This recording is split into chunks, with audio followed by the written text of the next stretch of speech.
Good evening.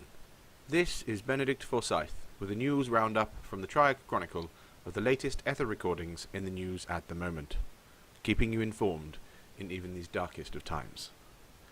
Firstly tonight, we turn our attention to the Royal Australian Protectorate and bid them the most hearty well wishes on the return of their Princess Catherine.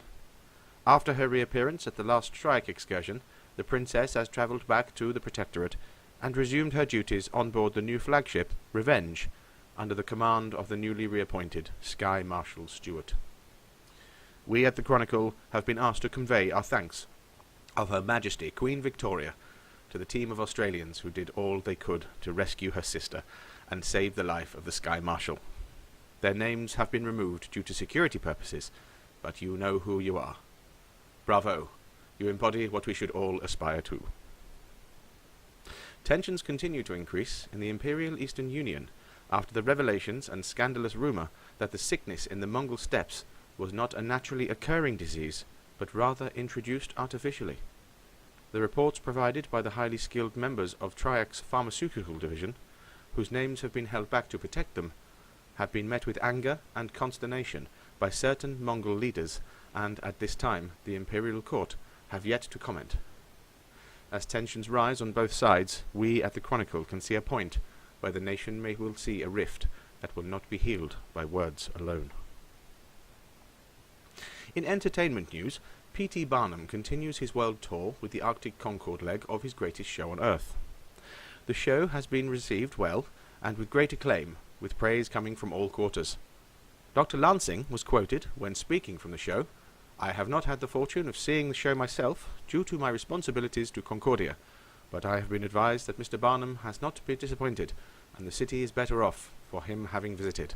Bravo, P.T. Your reputation is well deserved." Ethergrams around Europe have recently been buzzing with the news that Free Scandinavia is now the newest member of the TRIAC Accords.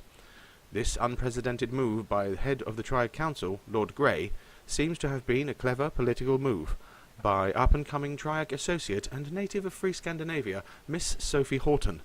Suffice to say, the Prussian advance that has begun and ended so quickly was stopped as a direct result of Free Scandinavia now being a neutral member of the TRIAC Accords.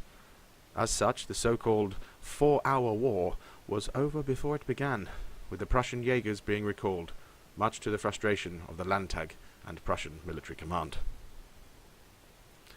Rumour has it that the near sinking of a cargo ship, allegedly by forces of the terrorist group known as the Amalgamated Nations Terror Initiative, or ANTI, was foiled by the last-minute intervention of forces led by TRIAC officers Lord Grey and Security Coordinator Wulfric.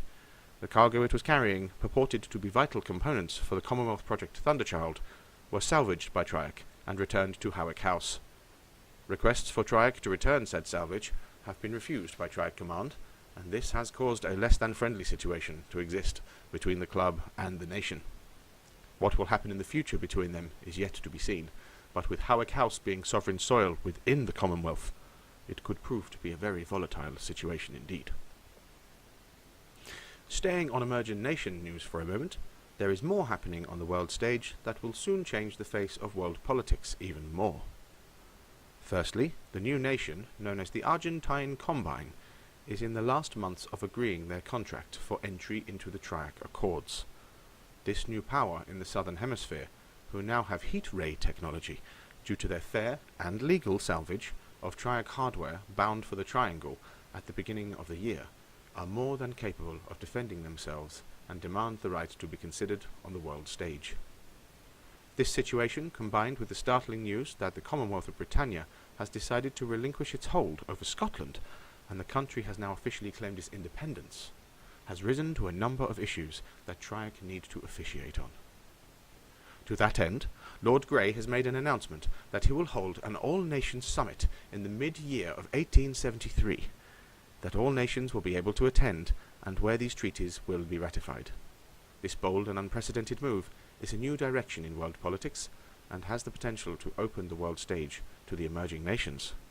Only time will tell if this summit will garner the right results for the planet. In the Federated American Union, The reported colossal red weed anomaly that is moving east on the Canadian side of the northern border continues to be a constant worry for the country. At this time, the creature has seemed content to stay on the far side of the border after being repelled by combined TRIAC and FAU forces over a month ago. What this alien-created thing will do in the future is still yet to be seen, but for now we await news with bated breath.